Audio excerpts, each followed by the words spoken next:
Everything we've covered so far in this season happened after Kestrel's breach. The kill chain in hindsight, the redesign in response.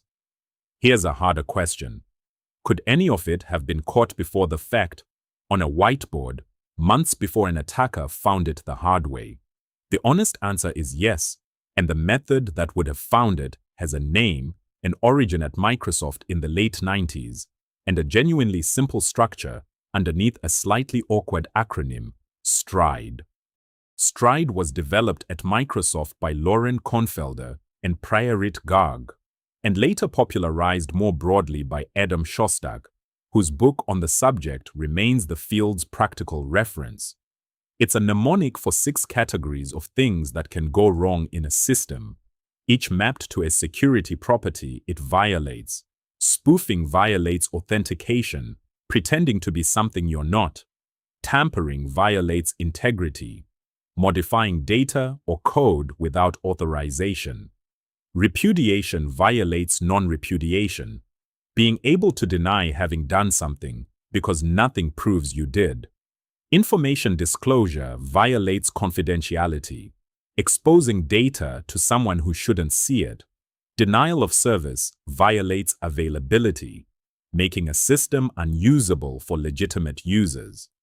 And elevation of privilege violates authorization, gaining capabilities you were never supposed to have. Shostak's specific contribution was less about inventing new categories and more about making the method practical for ordinary working teams. Insisting a threat model doesn't require a dedicated security specialist in the room to run, that the diagram matters more than the write-up, and that a team of regular engineers, given the right structure, will reliably find real vulnerabilities in an afternoon that weeks of code review missed. That's a genuinely different claim from most security methodology, which usually assumes specialist expertise is the bottleneck. Stride's bet is that the bottleneck is usually structure, not expertise. Most engineers already know enough to spot a spoofing risk once someone hands them the right 6 questions and points them at the right diagram. There's a well-established pattern in software engineering worth knowing here. The cost of fixing a defect roughly multiplies at each stage it survives past. Cheapest during design, meaningfully more expensive during implementation, worse during testing, worst of all once it's shipped and someone else has to find it. Stride's entire value proposition rests on that curve. It deliberately front-loads discovery of an entire class of defects to the cheapest possible point, which is exactly why the practice belongs in design review, not just in a post-incident retrospective, however useful that retrospective separately turns out to be. Stride isn't applied to a system in the abstract. It's applied to a specific kind of diagram, a data flow diagram using a small standard vocabulary worth knowing because most threat modeling tools expect it.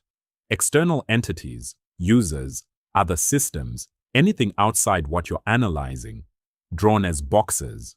Processes, the services doing work, drawn as circles or rounded rectangles. Data stores, databases, caches, file systems, drawn as open-ended rectangles or parallel lines. And data flows, the arrows connecting all of it, each labeled with what's actually moving across it. A trust boundary is usually drawn as a dashed line cutting across the diagram, and the discipline that matters most isn't artistic accuracy. It's making sure every arrow crossing that dashed line gets flagged for extra scrutiny, rather than blending in visually with arrows that don't cross anything. A trust boundary is any point where you can no longer assume the same level of trust on both sides. A request crossing from the public internet into your network, a request crossing from a contractor's session into an internal service, a request crossing from one microservice into another that assumes a different set of guarantees. Draw Kestrel's pre-breach architecture this way, and the trust boundaries become obvious in retrospect. There's one where a contractor's VPN session reaches the internal network. There's a second, quieter one nobody had marked as a boundary at all. the crossing from the appointment scheduling service into the billing service, drawn as a plain internal arrow, no different from any other internal call, because both services technically sat in the same trust zone. That second boundary, invisible on the diagram because it was assumed away rather than deliberately decided, is exactly where Stride earns its keep. The method forces you to ask for every single arrow whether it's really a same trust connection or a boundary crossing that's been mislabeled.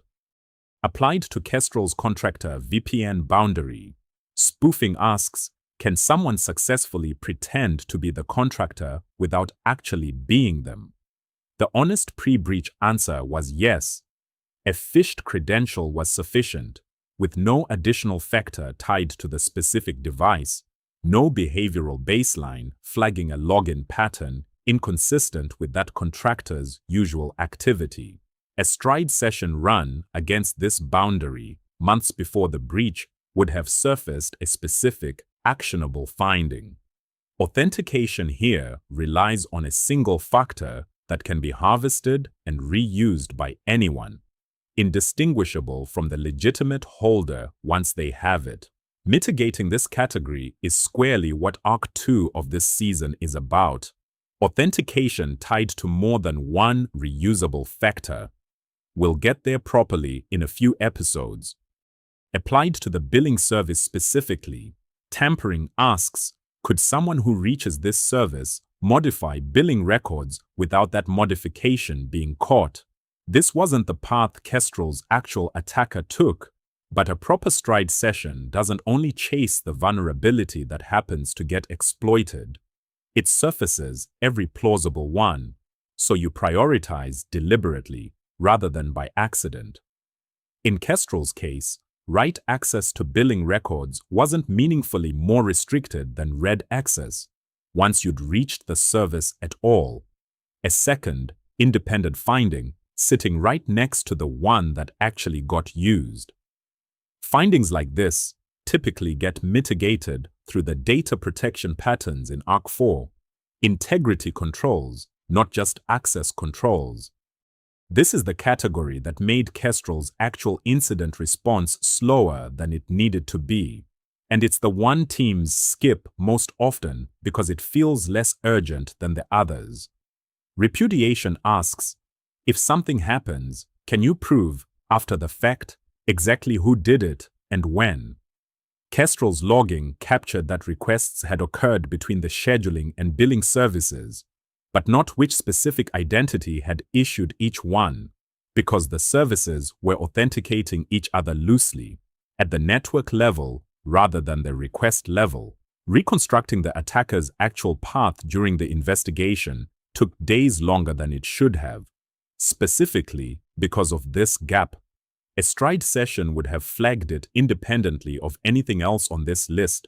Even if nothing else were wrong, the absence of request-level audit trails is its own vulnerability, because it guarantees that whatever eventually does go wrong will be harder to investigate than it needs to be. This is exactly the gap. Arc 7's logging architecture episode addresses directly. What to log and why we have logs isn't the same claim as we can reconstruct what happened. Applied across the same boundary, information disclosure asks what data becomes visible to someone who reaches this point that shouldn't be visible to them. In Kestrel's case, the billing service returned full patient billing records to any authenticated internal caller without checking whether that specific caller had any legitimate reason to see that specific patient's data. A broader disclosure surface than the scheduling service actually needed for its own function. This is a common finding wherever two services evolved independently, and nobody later asked whether the data being shared still matched the minimum the relationship required. The general fix, scoping responses to the minimum the caller actually needs, is central to Arc 4. Applied to the same architecture, denial of service asks whether an attacker who reaches this point could make the service unusable for legitimate users, rather than just extract data from it. Kestrel's attacker didn't pursue this path, but the stride session would have surfaced it anyway. The billing service had no rate limiting on internal calls at all, on the assumption that internal traffic was inherently well-behaved, an assumption that holds until the traffic isn't coming from a well-behaved source anymore. Rate limiting and the runtime enforcement patterns from ARC3 are the typical answer here. And this is the category that maps directly to what actually happened. Elevation of privilege asks whether reaching one point in the system grants capabilities beyond what that entry point should ever justify. A contractor credential, scoped in theory to a narrow VPN access grant, ended up capable of reaching a production billing service several hops away, because nothing along that path re-evaluated whether the original grant still justified the current request. It's worth noticing something structural about why this category produced the highest stakes finding here, and it's a pattern that recurs constantly. Elevation of privilege findings are disproportionately dangerous precisely because they compound whatever else is already wrong. A spoofing weakness matters more if it leads somewhere valuable. An information disclosure gap matters more if the account that can trigger it has broader reach than it should. Elevation of privilege is often the category that determines how much every other finding on the list actually costs you. Precisely what ARC2 and ARC3 exist to close together. Identity that can't be casually inherited, and enforcement that checks it on every hop. Run properly. Months before the breach, this is the single finding that would have mattered most, and it would have shown up on a whiteboard, from a diagram and 6 questions, at zero cost beyond the time of the people in the room. Stride tells you what could go wrong. It doesn't by itself tell you which finding to fix first, and a list of a dozen theoretically possible flaws isn't a prioritized action plan. A common pairing is dread, scoring each finding on damage potential, reproducibility, exploitability, affected users, and discoverability, then triaging by the resulting score rather than by whichever finding feels most alarming in the room that day. Dread has real critics. The scoring is subjective enough that 2 teams can reasonably disagree on the same finding. But even an imperfect, consistent scoring exercise beats no prioritization at all. We'll cover a more rigorous, quantitative approach to this exact problem later in the season, once we get to risk quantification properly. For now, the practical takeaway is simpler. Never let a stride session end with an unranked list. Rank it before the room disperses, even roughly, or the findings will sit exactly where compliance spreadsheets go to die. There's a further practitioner-level distinction worth knowing, because it changes what a session actually produces. You can apply the 6 categories to each element in the diagram. Each service, each data store, asking what could go wrong with that component in isolation. Or you can apply them to each interaction, each data flow, particularly each one crossing a trust boundary, asking what could go wrong with that specific exchange.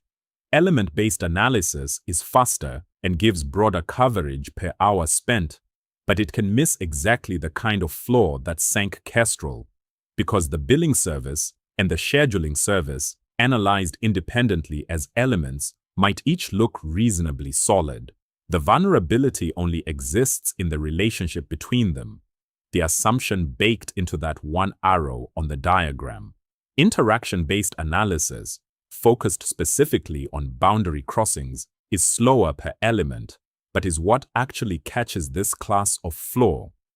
In practice, most experienced practitioners run element-based analysis first, as a broad pass, then run a focused interaction-based pass specifically on every trust boundary, because that's where the highest consequence findings tend to concentrate. Concretely, what a real session looks like: a small group, ideally including whoever built the component and at least one person who didn't, so assumptions get challenged rather than confirmed, by the same people who made them. Roles worth assigning even informally, someone facilitating, keeping the group moving through all 6 categories rather than relitigating the first interesting finding for 40 minutes, someone scribing, so findings don't just evaporate into conversation, and ideally someone playing a deliberately adversarial role whose only job is asking, but what if that assumption's wrong?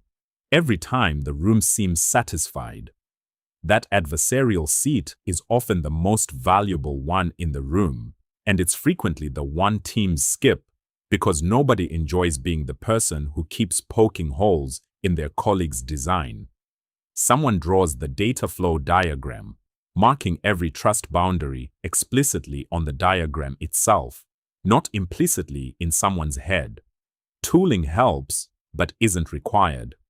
The Microsoft Threat Modeling Tool and OWASP's Threat Dragon are both free and specifically built around drawing a DFD and walking through Stride against it, and either beats a whiteboard photo nobody can search or update 6 months later.